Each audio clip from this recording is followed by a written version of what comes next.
대장동 특혜 의혹에 대해서 홍준표 후보가 윤석열 후보한테 검찰총장 때 그거 몰랐어요? 몰랐으면 무능한 겁니다. 이렇게 공격을 탁 하자 윤석열 총장이 어떻게 한 줄 아십니까?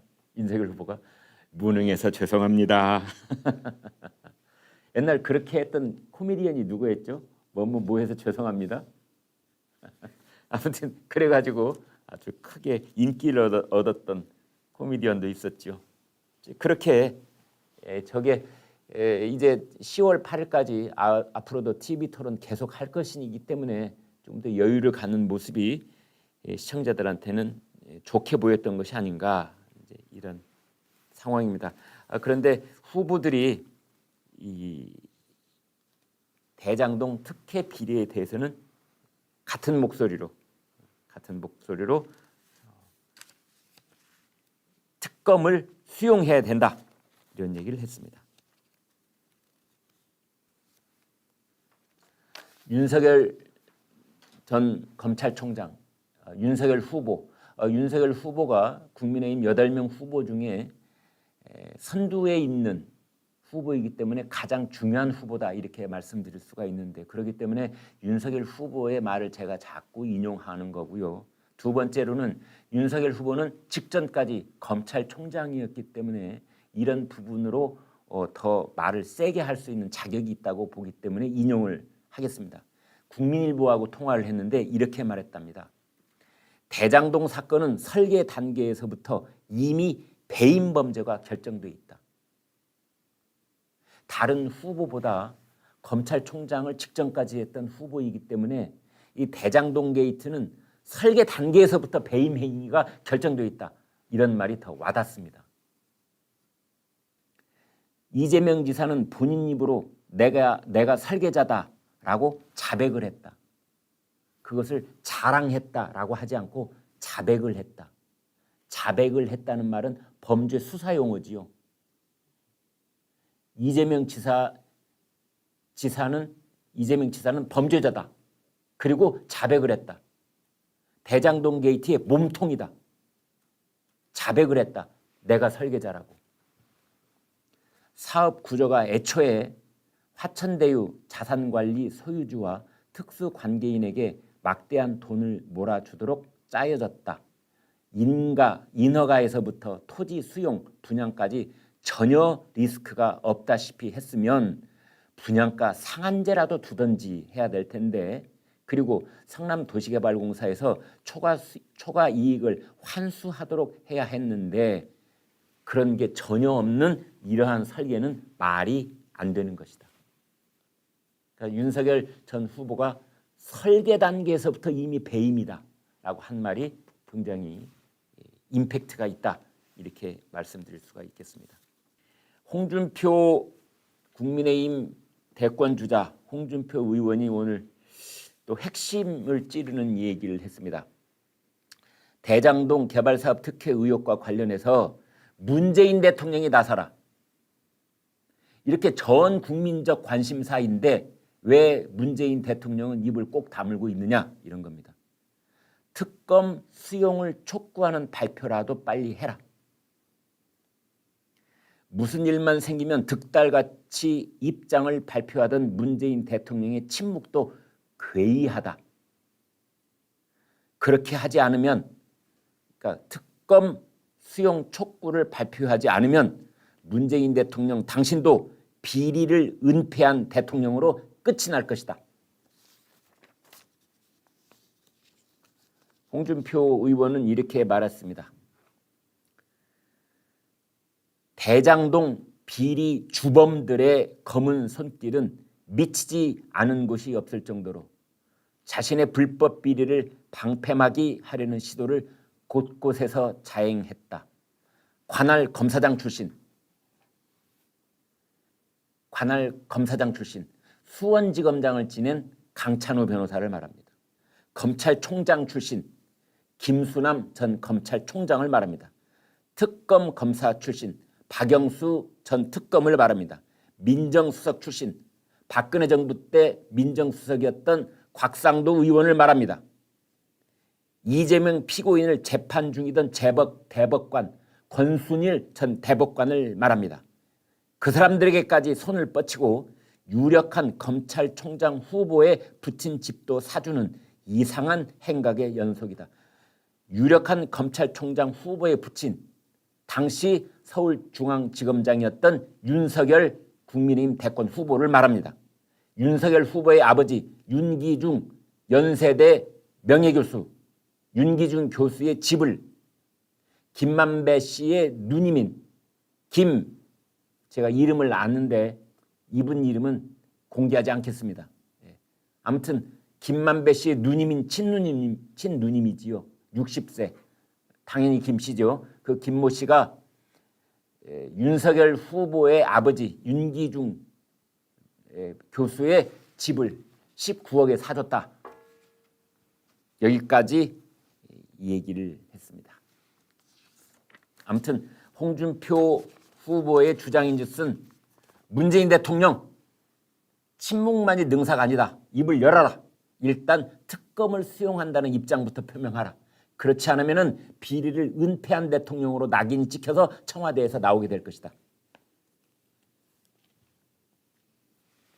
오늘 원희룡 전 제주지사 국민의힘 원희룡 대권 주자가 오늘 아침에 한 라디오에 나와서 시청자 여러분의 이해를 도울 수 있는 기가 막힌 얘기들을 했습니다. 지금부터 원희룡 전 제주지사가 한 얘기를 들으시면은 여러분 자신도 모르게 고개가 끄덕끄덕해지실 겁니다. 긴 말 필요 없습니다. 그대로 전해드리겠습니다. 첫 마디부터가 전국을 찌르는 듯이 얘기를 꺼내기 시작합니다.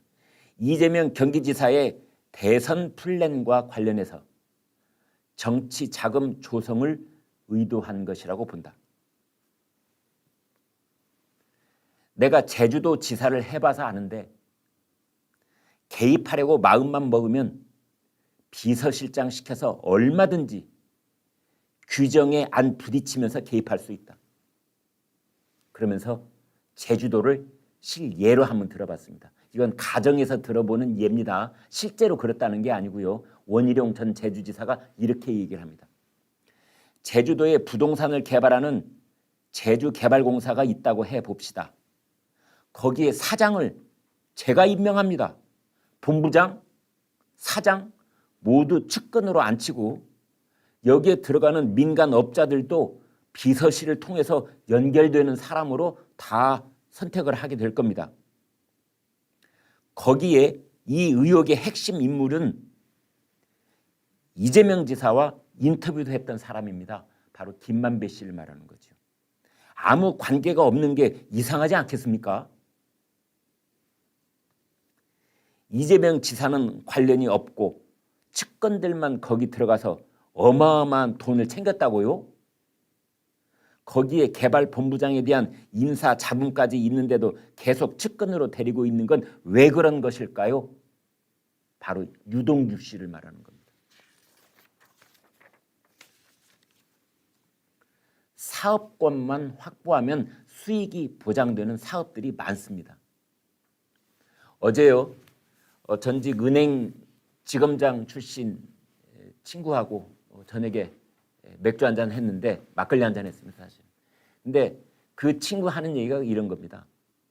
이런 대장동이 됐든 어디가 됐든 뭐 유래 신도시가 됐든 아니면 지금 뭐 의왕시에 어디 의혹 받고 있는 어디가 됐든 이 개발 사업을 아파트 개발 대단지 택지를 조성하는 개발 사업을 할 때 제일 중요한 것이 사업권,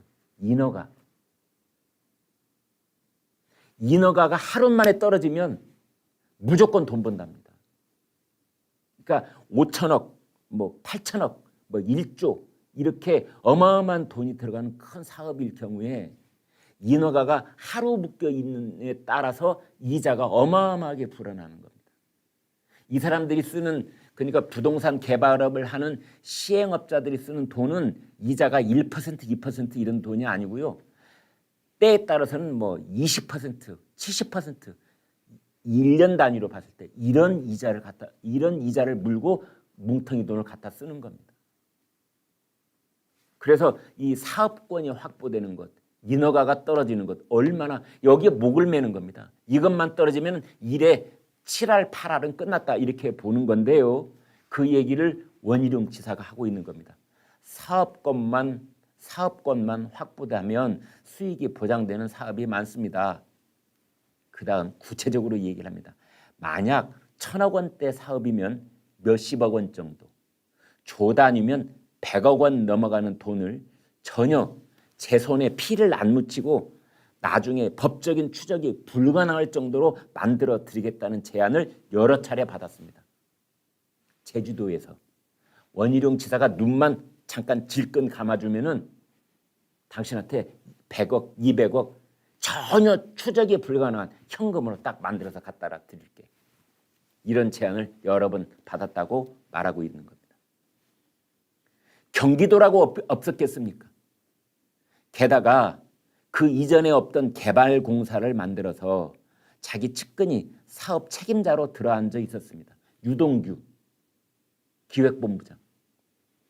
사업 책임자로 들어앉아 있었습니다. 아마 잘 처리하기 위해서 머리를 더 썼을 것입니다. 내가 돈을 만질 필요도 없고 제가 협약서에 등장할 필요도 없습니다. 어디 사인할 필요도 없습니다.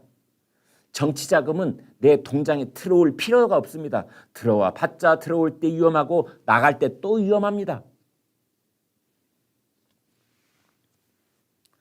화천대유 사람들이 대법관 출신, 특검 출신, 당시 청와대 민정수석 출신, 아까 이 홍준표 후보가 얘기했던 그대로죠. 대법관 출신 권순일, 특검 출신 박영수, 청와대 민정수석 출신 곽상도, 여야를 안 가리고 다 떡밥을 깔아놨는데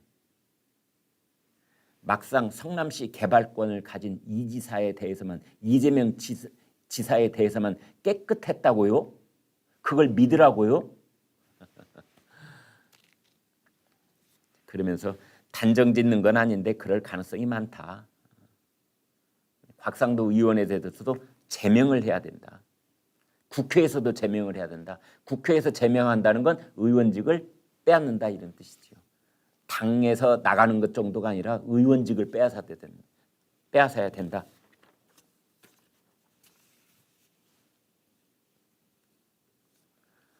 저희 방송 시작하기 직전에 윤석열 전 검찰총장도 페이스북에 이런 글을 올렸습니다. 이재명 지사님, 특검을 거부하는 것은 범죄에 연루돼 있다는 것을 자인한 것이자 자가당착입니다. 그러면서 이제 윤석열 후보도 이재명 지사한테 특검을 수용해라. 아니 이런 한 장 받은 적 없다고 그랬고 또 이 대장동 개발을 본인이 설계했다고 자랑도 했고 최대 치적 사업이라고 선전도 했으니 그리고 이게 국민의힘 게이트다라고 역공까지 펼쳤으니 아니 당연히 특검 받아들여야 되는 거 아니냐. 그래야 앞뒤가 맞는 거 아니냐. 특검 받으시오. 민주당도 특검 동의하시오.